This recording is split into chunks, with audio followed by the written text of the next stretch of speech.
हमने जितने शास्त्र पढ़े उनमें ऐसा हमने कोई विधान आज तक कहीं नहीं पढ़ा कि कोई स्त्री भागवत की साप्ताहिकी अनुष्ठान करे।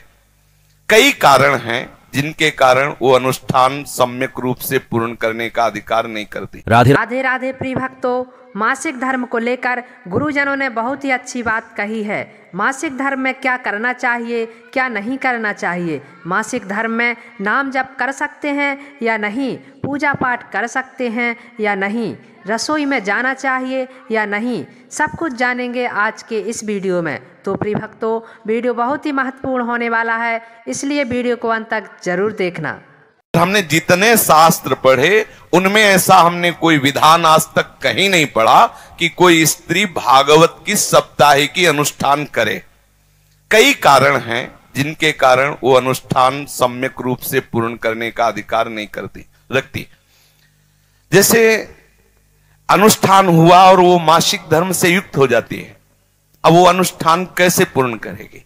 क्योंकि स्त्री शरीर में रजस्वला धर्म आता है और वो आपने अनुष्ठान लिया, अचानक क्रम बदला और वो हो गया, तो फिर कैसे मंच पर उस भागवत पर हम जाकर के वो लीला कथा का वर्णन करें? इस तरीके के बहाने बना दिए गए।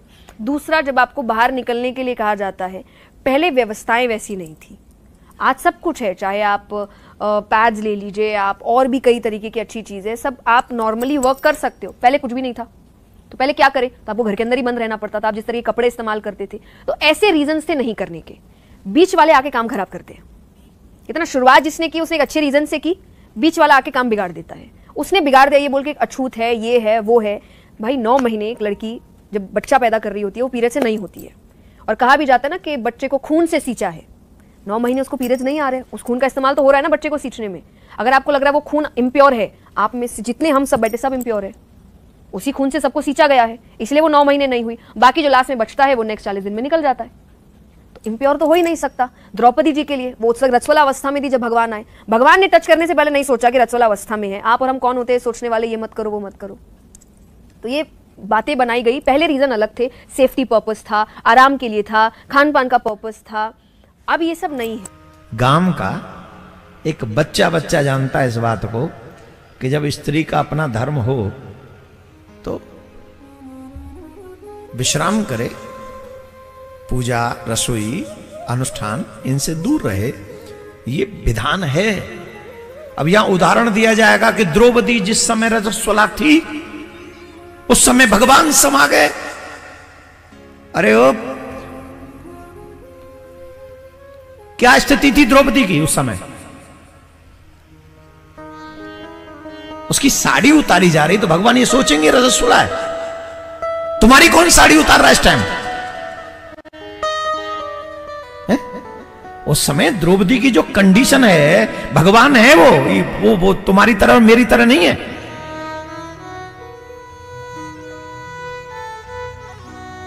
द्रौपदी की रजस्वला स्थिति है, लेकिन विपत्ति उस समय है तो भगवान वहां पहुंच गए। लेकिन द्रौपदी को छोड़ के दोबारा बताओ और कहां गए भगवान फिर इस स्थिति में? बोलो, बताइए हमें, एक उदाहरण दीजिए।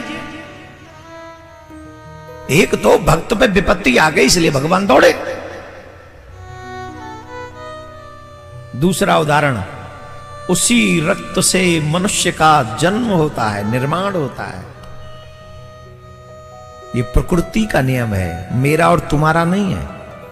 जिस प्रकृति ने उस रक्त से मनुष्य का निर्माण किया है, उसी प्रकृति ने ये हमको कहा है, डोंट डू दिस। उसी पुराण, वही धर्म का ये आज्ञा है, स्पेशली आज्ञा है कि आप रसोई में नहीं जा सकते उन दिनों में, आप पूजा में नहीं जा सकते उन दिनों में। आज अगर हम इस व्यासपीठ पर बैठकर गलत विचारों को हम व्यक्त करेंगे तो आने वाली पीढ़ी धर्म से दूर हो जाएगी और धर्म को अधर्म को धर्म समझ के अधर्म करने लग जाएगी। ये हमारी जिम्मेदारी है। हमें शास्त्रों का पूरा ज्ञान होना चाहिए। आजकल ये तमाम क्वेश्चन आंसर होते और हम उल्टा सीधा कोई भी जवाब देते हैं। अगर आंसर न मालूम हो तो चुप रहो,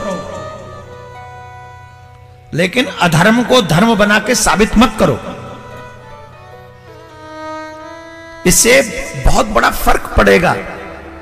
आने वाली पीढ़ी समझेगी कि जब ऐसे धर्माचार्य ऐसा बोल रहे हैं तो यही सच होगा। और आपस में बैठकर चर्चा करना तो हमने सुना है, जैसे आनंदमयी माता, उड़िया बाबा और भी संतों के बीच में बैठकर भगवत चर्चा परस्पर हो रही है, सभा लगी हुई है और चर्चा घंटे 2 घंटे भगवत चर्चा हो रही, उसका तो प्रमाण मिलता है। शास्त्रों में आता है याज्ञवल्क्य से गार्गी जी प्रश्न उत्तर कर रहे हैं, चर्चा कर रहे हैं, ऐसा तो पाया गया है। लेकिन अनुष्ठान का अभी तक हमें पता नहीं। अगर कहीं हो तो हम मानने के लिए भी तैयार हैं, क्योंकि निगम अनुशासन के अंतर्गत सब हैं। अगर कहीं शास्त्र में है और हमने नहीं पढ़ा, कोई हम सर्वज्ञ तो है नहीं, जितना हमें ठाकुर जी ने ज्ञान दिया उतने ही हम जानते, जितना जनाया उतने ही जान पाते।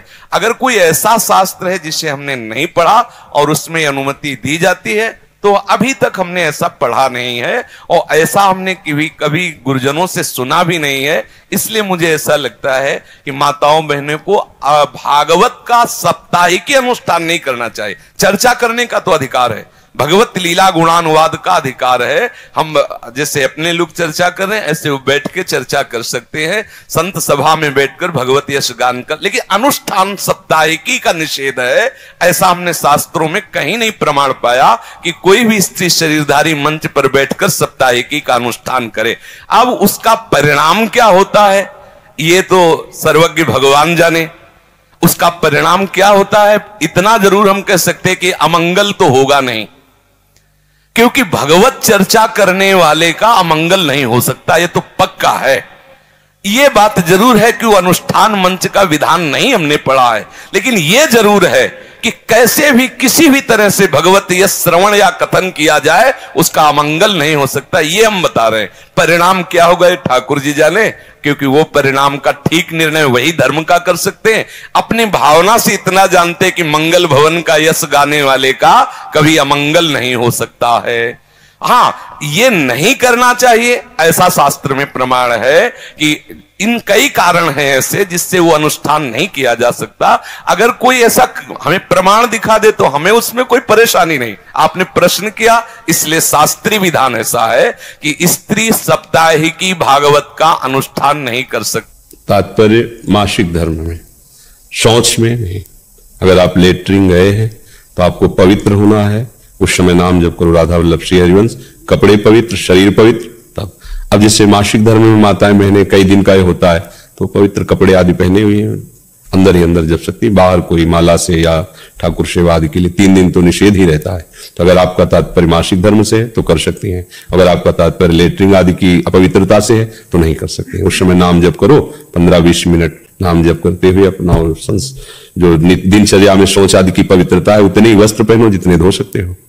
बाथरूम में तो ऐसी व्यवस्थाएं होती है कि पर्सनल होता है, आप बंद करके वैसे फिर पवित्र होके फिर वस्त्र धारण करो, बाहर आ जाओ।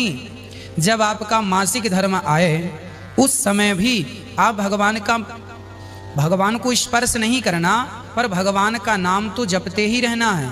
नाम निरंतर भाव से जपते रहना, मानसिक पूजा भी कर सकते हैं, इनमें दोष नहीं है। मासिक धर्म का कोई नियम बचा नहीं है। आज के जमाने में मासिक धर्म का आजकल कोई नियम नहीं रखता, लेकिन रखना चाहिए क्योंकि ब्रह्म हत्या का पाप है। अब आप हमें ही ये बताओ कि तुलसी तो एक पौधा है ना, तुलसी तो मात्र एक पौधा है, लेकिन अगर उस पर भी छांव पड़ जाए तो उसकी पत्तियां भी मुरझा जाती हैं। तो आप विचार करो कि ब्रह्म हत्या का पाप एक पौधे पर इतना प्रभावकारी है, तो फिर मनुष्य की बुद्धि को विकृत क्यों नहीं कर सकता। जनेऊधारी जो है उनका तो स्पर्श उस समय में स्त्री का करना ही नहीं चाहिए, और यहाँ तक कि स्त्री को किसी भी चीज का स्पर्श नहीं करना चाहिए। वो 5 दिन की अवस्था जो है उसमें सारा घर का दायित्व जो है वो पुरुष के ऊपर होता है, उसमें स्त्री कोई सहभागी नहीं होती है। क्यों नहीं होती? क्योंकि वो अशुद्ध अवस्था में होती है। कोई अगर अकेली हो तो वो मजबूरी में सब जगह छूती है, लेकिन कोई तो महाराज मंजूरी नहीं छूती है। किसी किसी की मजबूरी होती है, हर किसी की मजबूरी नहीं होती है। जिसके यहाँ करने वाले हैं अगर वो भी अशुद्ध अवस्था में हर जगह छूती है तो उसको पाप का भोग अवश्य भोगना पड़ेगा। हाँ तो प्रिय भक्तों, आपने देखा कि मासिक धर्म को लेकर गुरुजनों ने कितनी अच्छी जानकारी दी। आपको यह वीडियो कैसा लगा कमेंट बॉक्स में ज़रूर बताएं, और वीडियो पसंद आए तो कृपया वीडियो को लाइक एवं चैनल को सब्सक्राइब जरूर कर लीजिए, ताकि इसी तरह के ज्ञानवर्धक वीडियो आपको देखने को मिलते रहें।